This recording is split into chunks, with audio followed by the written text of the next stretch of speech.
desde San José, Costa Rica. Esto es Noticias Repretel, edición nocturna. Hola, ¿qué tal? Un gusto saludarle. Andrés Ramírez Fernández le acompañará durante esta hora informativa. Comenzamos con los temas que hemos preparado para usted. Uno de ellos es más de 18,000 personas se mantienen en este momento en una cárcel en Costa Rica. Bueno, ¿cuánto se necesita para desahogar el actual sistema penitenciario? Lo vamos a explicar. Los expertos señalan zonas claves, puntos neurálgicos por donde está pasando la droga desde el sur hasta los Estados Unidos.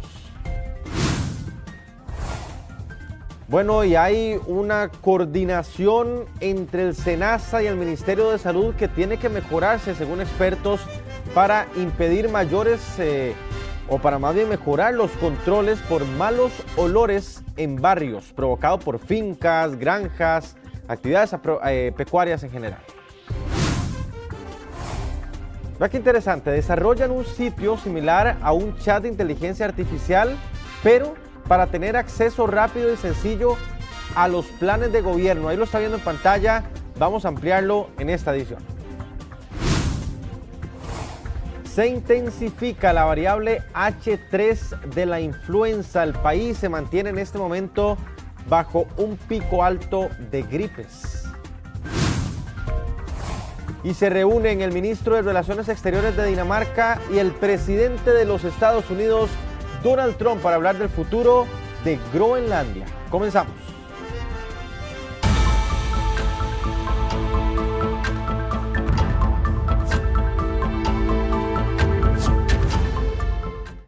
El presidente de El Salvador, Nayib Bukele, visitó el terreno donde se construirá la cárcel nueva en Alajuela.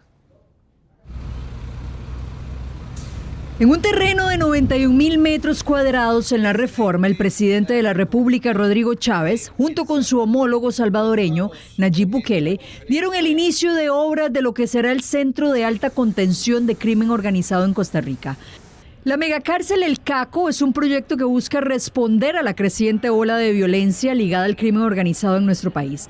Albergará a quienes representan un riesgo mayor para la seguridad nacional, como líderes del crimen organizado, reos violentos, extraditables y privados de libertad que requieren protección especial. El Caco copiaría la estructura del CECOT en El Salvador. Y ustedes están creando este centro de contención de la criminalidad, CACO, que es state of the art, la palabra sería del mayor nivel, bien diseñado, se ha diseñado de una manera concienzuda, pensando en esto, en tener ese recurso que también es parte fundamental de cualquier plan de seguridad. Recuerden una cosa, si la criminalidad crece, me quedé corto cuando le estaba diciendo eso, si la criminalidad crece, morirán más costarricenses. Pero no solo pasará eso. Sus estilos de vida cambiarán. Aparte, les cobrarán extorsión los pandilleros. Aparte, vivirán con miedo, con la cabeza abajo todo el tiempo. Porque el que levantaba la cabeza lo mataban por mirar feo al marero. Muchos han criticado o se han preguntado qué viene a hacer Nayib Bukele a Costa Rica una vez más. Bueno, el testimonio que él dio nos vino a decir que la gente y las sociedades inteligentes aprenden de cabeza ajena, de la experiencia internacional, y que solo los tontos creen tener los remedios caseros sin pensar o por intereses de grupos.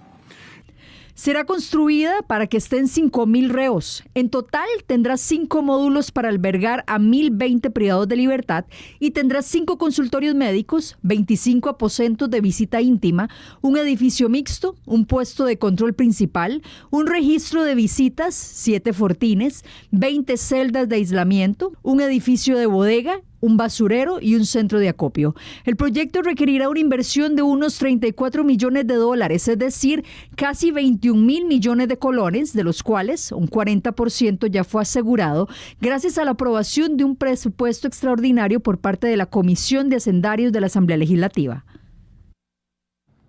Más de 18.000 personas, hablando ahora de cárceles, nos hicimos esa pregunta hoy. Más de 18.000 personas se mantienen en este momento en una cárcel en Costa Rica. Bueno, ¿cuánto espacio realmente es el que se necesita para desahogar el actual sistema penitenciario? Aquí se lo explicamos.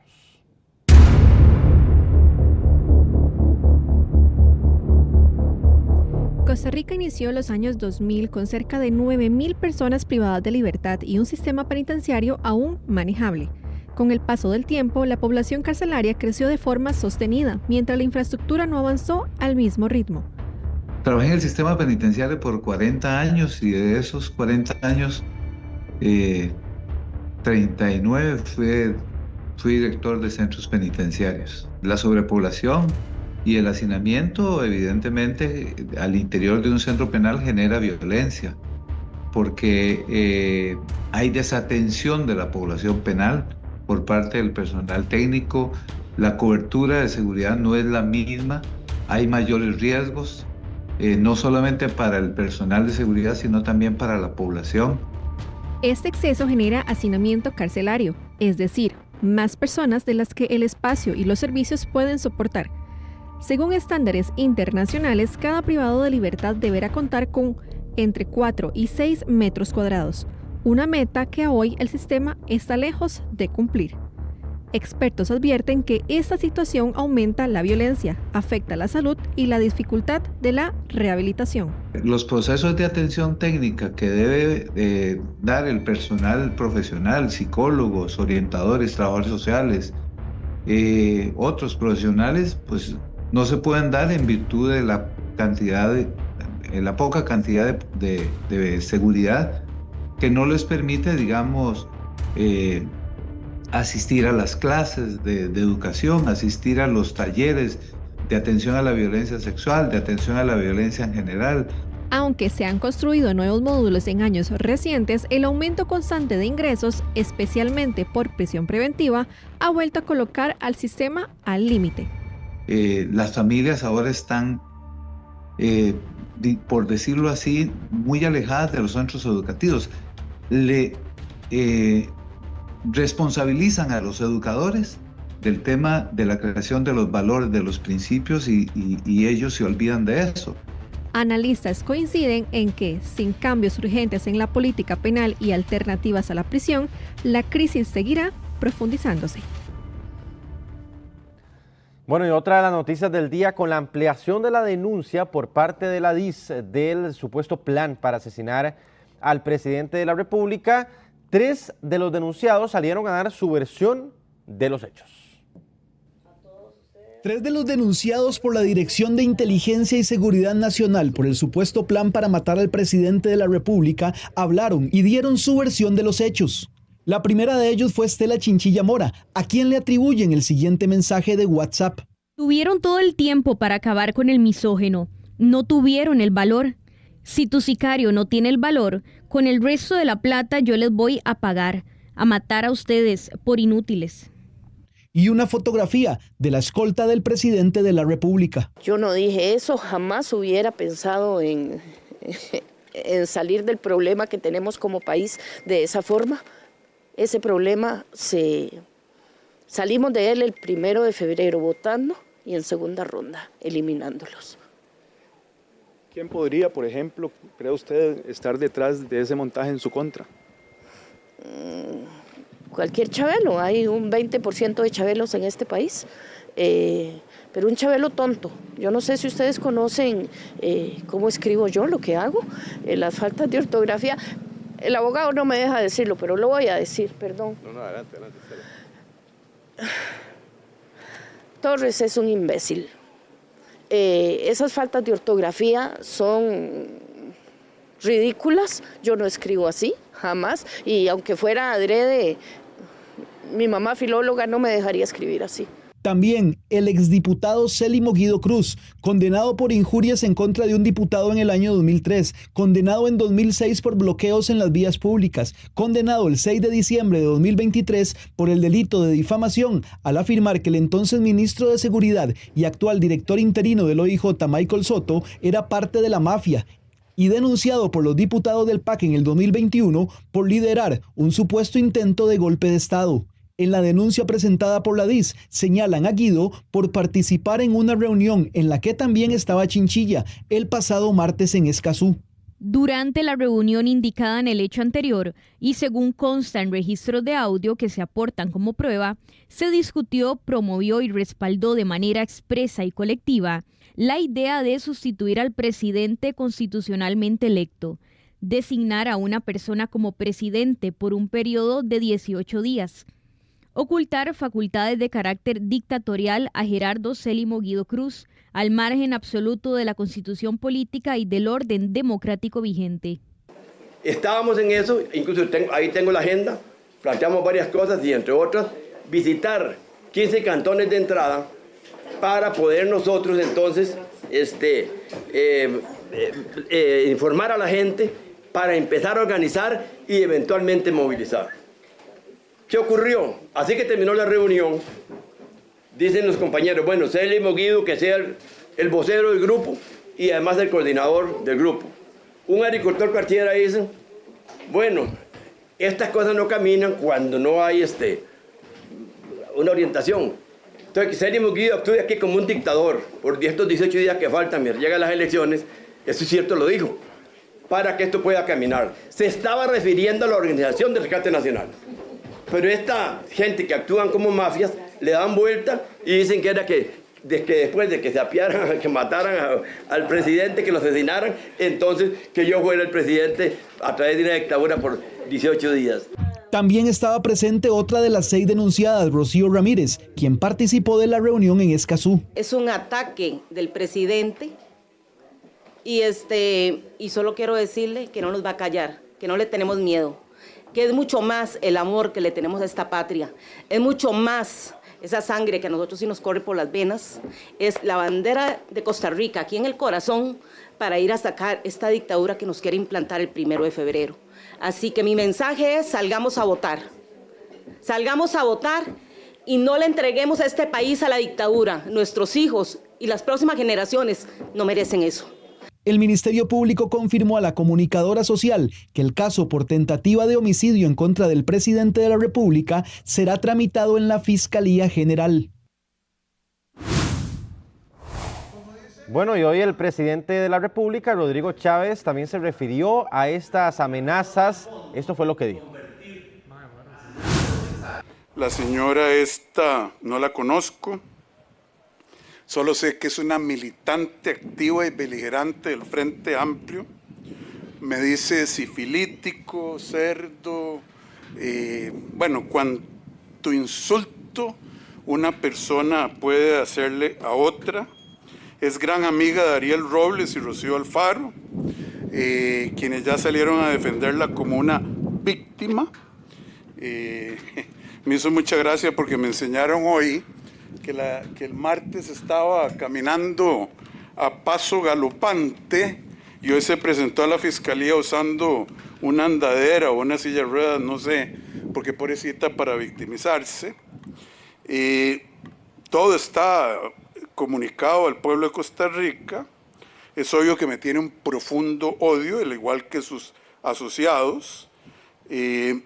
Hay audios donde ese grupo de gente como Eric Sojo, Célimo Guido, ¿cómo se llama el sombrerón? Acuérdeme, ministro, al que acusaron condenaron por corrupción en negocios del arroz, Oscar Campos, que ya en el pasado intentaron dar golpes de Estado.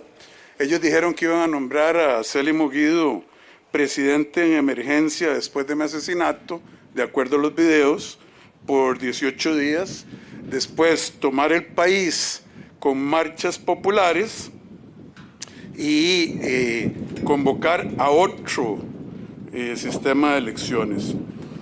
eso está en las manos del fiscal. Bueno, las rutas costeras y justamente en la General Cañas se ven normalmente accidentes de tránsito, pero vean este que ocurrió esta tarde. Un vehículo, lo vamos a volver a ver, este vehículo que al final es el que se ve mayormente afectado, ahí lo tienen, venía sobre el carril derecho de la General Cañas hacia Alajuela. El bus hace la parada, el vehículo intenta rayar, no se percata o creyó que tal vez no podía pasar, y el tráiler que venía en el otro carril, en buen sentido, prácticamente que lo hace como lo está viendo en imágenes. Afortunadamente la persona que iba dentro del carro no murió, está en el centro médico. Escuchamos a los testigos. ¿Qué es ahí? Estábamos mis compañeros esperando el bus para la empresa, ¿verdad? Y en eso el bus se detuvo de la Alajuela cuando la muchacha viene en el carril de atrás de él. Ella hace a tirarse y viene el tráiler en el carril del centro, pero ella seguramente ya no le da tiempo de reacción y lo que hace es como frena y el tráiler se la lleva. El tráiler sí hizo como a tirarse al otro lado, pero por más que él trató de esquivársela, siempre le dio el golpe.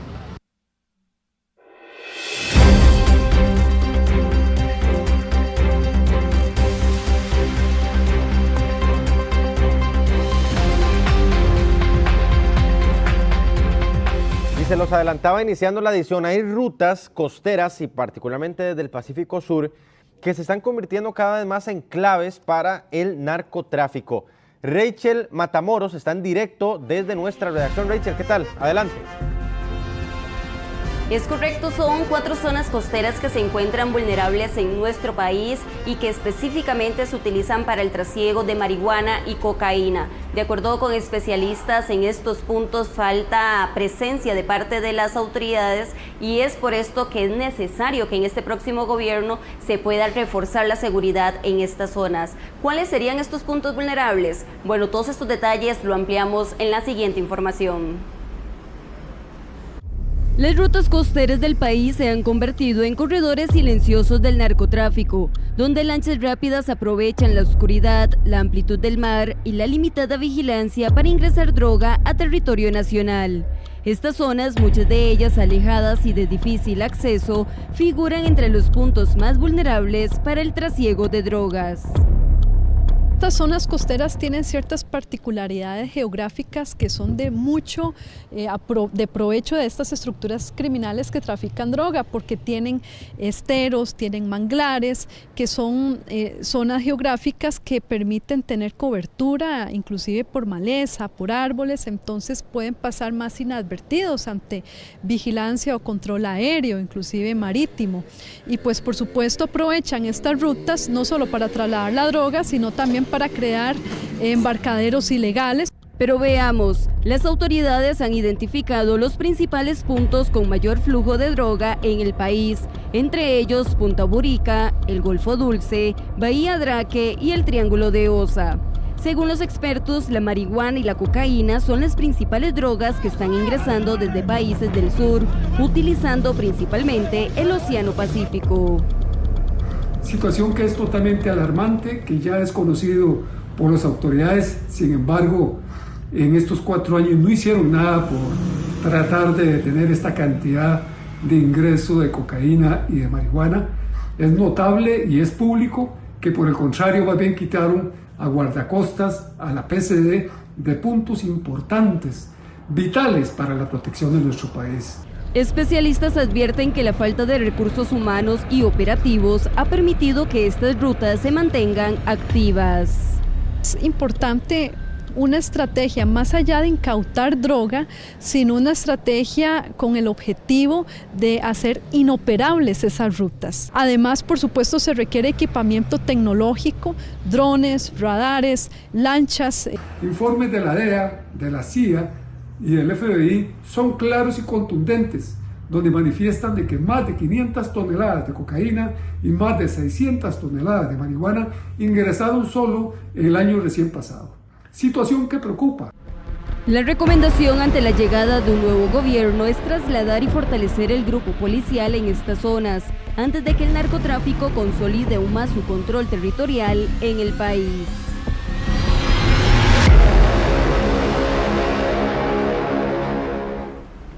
Bueno, y como veíamos, además de una falta de presencia de las mismas autoridades, también aseguran que es importante utilizar mayor tecnología, obviamente con drones, además de presencia de más lanchas y de más equipo humano que pueda atender estas zonas y de alguna forma dejarla. Siempre de política, le voy a dar 3 nombres: José Aguilar, el otro Laura Fernández y el otro Claudia Dobles. ¿Por qué menciono estos 3? Bueno, fueron los candidatos que sumaron más seguidores en sus redes sociales después de los primeros debates del Tribunal Supremo de Elecciones. Mientras los candidatos debatían en el Tribunal Supremo de Elecciones, la verdadera batalla se libraba en redes sociales, donde los seguidores crecieron y las preferencias empezaron a definirse. Yo voy a votar por Laura. Laura me parece una persona que, a pesar de que dicen que vamos para una dictadura, no lo pienso así. ¿Le agradó en particular algún candidato? Sí, no necesariamente voy a votar por él, no me he decidido, pero Berrocal, Aguilar Berrocal, José, me pareció muy interesante. Realmente Álvaro Ramos, ese es mi candidato favorito. También José Aguilar Berrocal, me pareció muy interesante sus propuestas. La firma nacional Boston Planning analizó los 10 candidatos con mayor crecimiento de seguidores tras los debates. José Aguilar Berrocal encabezó la lista con 41,000 seguidores nuevos, un salto del 480%. Laura Fernández le siguió con 26,000 seguidores más, un crecimiento del 18%. En tercer lugar aparece Claudia Dobles con 11,800 nuevos seguidores. Luego Álvaro Ramos con 5,700 y Claudio Alpizar con 4,800. Los jóvenes se comunican y se informan a través de las redes sociales. ¿Qué es lo que pasa cuando un candidato o candidata aumenta estos seguidores en redes? Es una activación de emociones realmente, ¿verdad? Y vamos a ver, que alguien siga a una figura política no necesariamente es una intención de voto. El impacto fue distinto según la red social del candidato. Aguilar registró su mayor crecimiento en Instagram con 20,000 nuevos seguidores. Laura Fernández destacó en Facebook, donde sumó 15,000. Claudia Dobles también tuvo su mejor desempeño en Instagram con 6,000 seguidores más. Álvaro Ramos en Facebook con 3,100, mientras que Claudio Alpizar encontró su mayor impulso en TikTok con 3,900 nuevos seguidores. Puede dar también hoy en día un pulso importante hacia dónde se mueve ese sentimiento de la población, y la particularidad de las redes sociales y sobre todo en este cambio tan espontáneo es básicamente eso, ¿verdad? Es una cuestión en tiempo real de que la población absorbió muy bien lo que contestaron algunos candidatos, la imagen que proyectaron.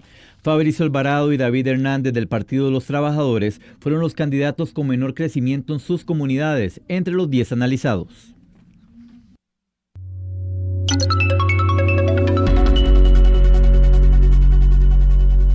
Bueno, vamos al tipo de cambio que siempre se lo ofrecemos. La compra 492,30, la venta 496,82, precios de referencia del Banco Central.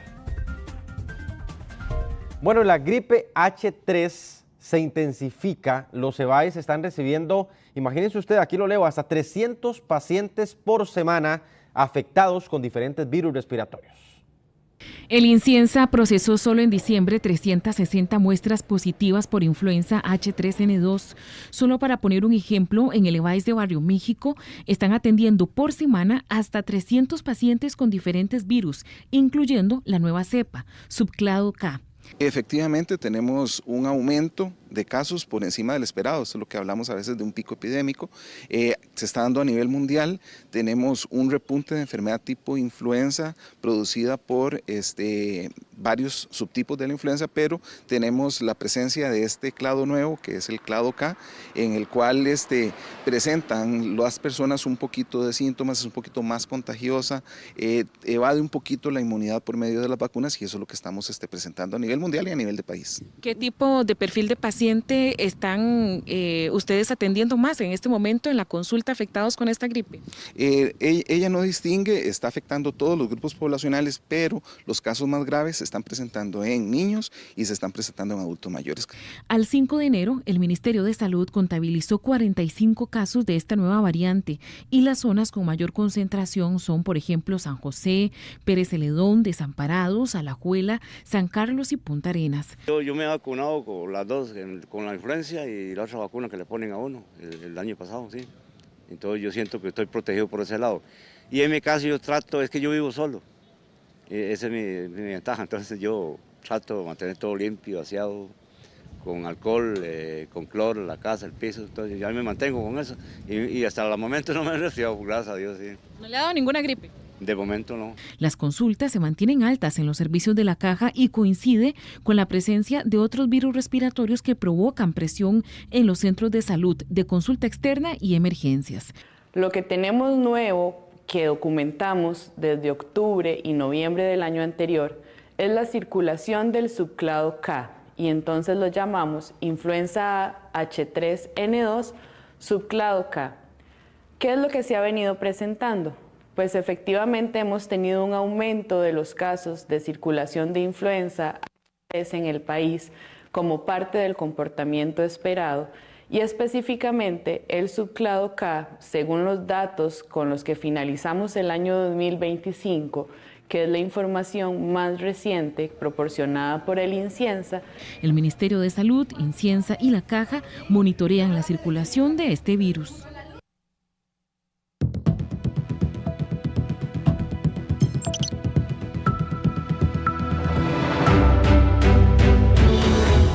Bueno, y vamos a hacer balance sobre este tema con la doctora Gisela Herrera. Ella es infectóloga, especialista también en medicina interna. Doctora, ¿qué tal? ¿Cómo me le va? Buenas noches. Buenas noches, Andrés, ¿cómo está? Un gusto, aquí vamos, muy bien. Tratando de sortear justamente una gripe que anda por ahí en la casa, doctora.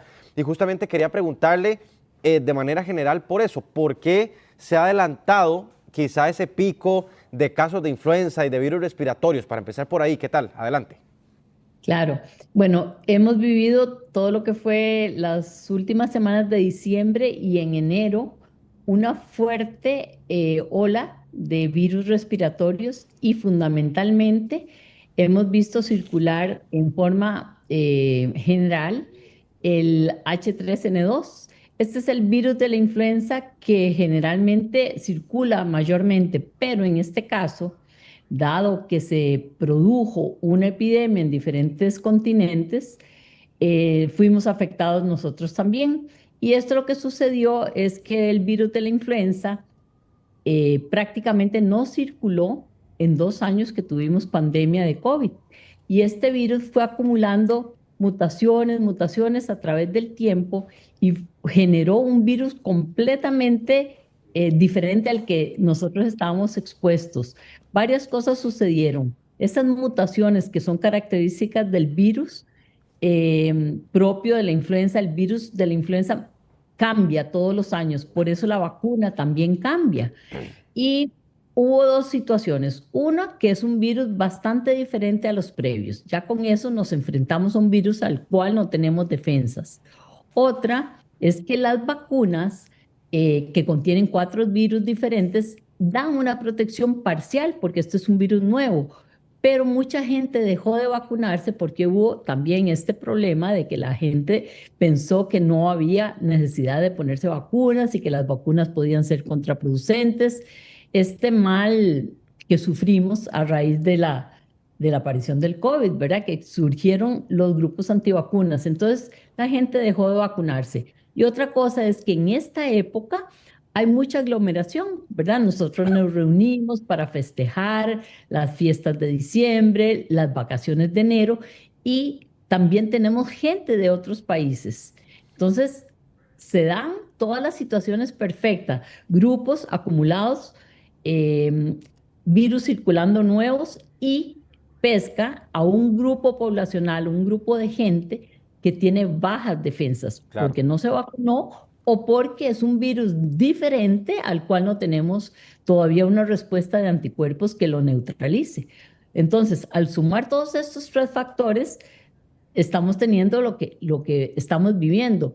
Una gran cantidad de casos, pero también casos muy severos, especialmente niños. ¿Por qué niños? Bueno, porque los niños no recibieron a través de la leche materna ni a través de la placenta anticuerpos porque sus mamás no los tenían. Y siendo pequeñitos tienen una menor posibilidad de defenderse y desarrollar anticuerpos rápidamente. Y los adultos afecta fundamentalmente a aquellos que tienen comorbilidades, digamos asma, bronquitis crónica, o otras enfermedades debilitantes. Y entonces esos son los dos extremos poblacionales donde vemos los casos más severos. Y lo que más llama la atención es la gran cantidad de personas afectadas. Si usted tiene un niño en la casa, probablemente el niño se afecta y afecta a los papás, después a los hermanitos y los abuelos. A todo el mundo. Todo el mundo, sí, no, nadie se salva. Doctora, ¿qué es lo que sucede? Que unos más graves que otros. Claro, y justamente a eso iba específicamente. ¿Qué tan fuerte puede llegar a ser esta variable de influenza en la gente? Sí, este subclado K tiene dos características. Uno, que afecta a un gran número de personas porque se transmite libremente, porque no tenemos defensas contra él. Y lo otro es que produce los síntomas no atenuados. Nosotros logramos atenuar los síntomas de influenza a través de anticuerpos que tenemos, aunque sean de otros virus que no son exactamente este. Y como no los tenemos, entonces produce más fiebre, produce más tos, dura más tiempo la enfermedad y también hemos visto casos más incapacitantes, gente que tiene que dejar de ir al trabajo, se siente postrada, tiene una tos insoportable, no puede dormir de noche porque el virus está prácticamente a sus anchas sin tener un freno desde el punto de vista de nuestro sistema inmunológico. Y ahora, una persona que está en eso, por ejemplo, en las noches, la tos, ¿verdad? No para de toser, ¿qué puede hacer? ¿Tiene que ir a Levi's? ¿O qué puede hacer? ¿En cuánto tiempo se le quita? ¿Verdad? Porque nos han llegado muchas consultas incluso sobre ese término. Tengo una tos que me duró desde Navidad y todavía es Año Nuevo y la tengo, por ejemplo. Sí, una de las características que tiene el virus de la influenza es que despule todo lo que es la mucosa respiratoria. Y esta lesión que produce superficialmente en el tracto respiratorio dura mucho tiempo en recuperarse. Y por eso da mucha inflamación, mucha tos, muchos síntomas. Sí, probablemente va a pasar malas noches, pero fundamentalmente tienen que ir a atención médica las personas que tienen otras enfermedades asociadas. Como decía, los asmáticos, las personas que son muy alérgicas, las personas que tienen bronquitis crónica, los muy bebecitos, ¿verdad? Uno ve que el niño tiene dificultad para respirar y esto llenó prácticamente las unidades de cuidados intensivos nuevamente del hospital de niños, de los hospitales pediátricos. ¿Por qué? Porque el bebé no tiene defensas, entonces hay que acudir pronto. Muchos de esos niños incluso necesitan respiración asistida, ponerle un respirador. Y los adultos mayores, sobre todo los que tienen enfermedades asociadas, también hay que llevarlos a atención médica porque puede desarrollar también una situación que no se daba con el COVID, una infección bacteriana asociada al virus, que eso no se veía en COVID. El COVID era solo el virus, pero influenza sí permite esta puerta de entrada de otras bacterias y entonces complica todavía más el cuadro. Claro. Y lo último, doctora, importante, imagino que me va a decir que la vacuna, cuando ya sea el momento de vacunarnos otra vez contra la influenza, lavarse las manos, ¿qué más puede hacer para evitar seguirnos enfermando de este pico alto de gripes? Sí, bueno, hay una cosa interesante y es que este virus tiene un antiviral, pero hay que darlo en los 2 primeros días y prácticamente la gente no consulta tan temprano. Hay un antiviral bastante efectivo, pero hay que darlo en forma casi que inmediata que empiecen los síntomas. Eso es lo primero. Lo segundo es que este virus es diferente y no tiene vacuna, pero las vacunas de otros virus que son, digamos, primo hermanos de este, algo de protección da. No el 100%, no un 90%, pero un 50%. Eso es lo que se ha visto en diferentes poblaciones. El hecho de haberse vacunado todos los años da alguna protección. Y lo otro es que siempre que hay síntomas respiratorios, recordarse que eso teníamos que haberlo aprendido en pandemia de COVID, hay que aislarse 5 días. Ese es el tiempo en el cual usted puede transmitir a otras personas el virus y usar una mascarilla cuando usted sabe que tiene tos, tiene mocos, tiene afección respiratoria. La mascarilla, el aislamiento, los antivirales, si tiene la oportunidad en los primeros días de asistir al médico, son fundamentales, aparte de reposo, buena hidratación, etcétera. Muy bien. Doctora, pero claro, aquí nada más la última duda que me queda. Son antivirales que manda el médico, no un antiviral que yo voy a una farmacia y me compro un antiviral. Tiene que verlo el médico y tiene que indicarlo el médico, claro. Es específico para la influenza. Es solo para este virus. Muy bien. Doctora, le agradezco muchísimo porque siempre nos colabora bastante. Bueno, Andrés, un gusto. Hasta luego. Buenas noches. Buenas noches, doctora. Continuamos. Se estudian más de 250 denuncias por malos olores y contaminación de aguas entre el Ministerio de Salud y SENASA.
Orden sanitaria, grupos comunales de Alajuela han divulgado los esfuerzos que por años han hecho para solventar esto.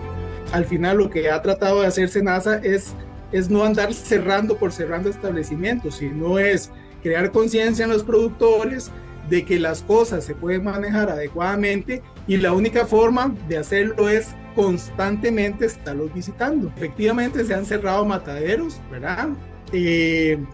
También y otras cosas que la población no se da cuenta, se decomisan productos. Las responsabilidades para hacer frente a estos casos son compartidas entre SENASA y el Ministerio de Salud. Sin embargo, por años no se contó con un reglamento para medir el alcance de estas contaminaciones.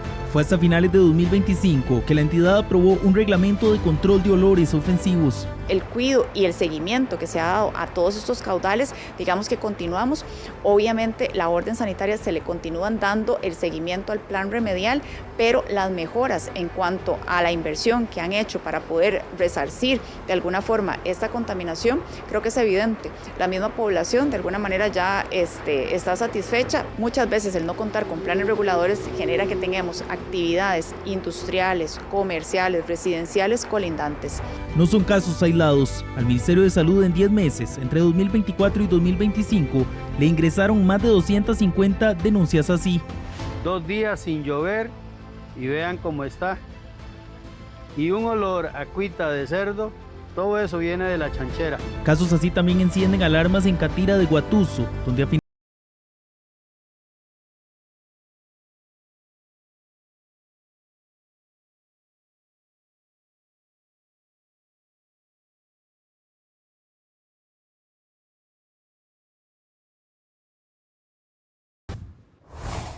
Bueno, y vean qué bonita esta noticia. Punta Leona está conservando ya 797 huevos de tortuga lora en Playa Blanca durante un año. Estos son los datos recientes del 2025 como parte del programa de conservación de tortugas marinas del Pacífico Central. Esta iniciativa se desarrolla en plena temporada alta de anidación y responde al enfoque de turismo regenerativo.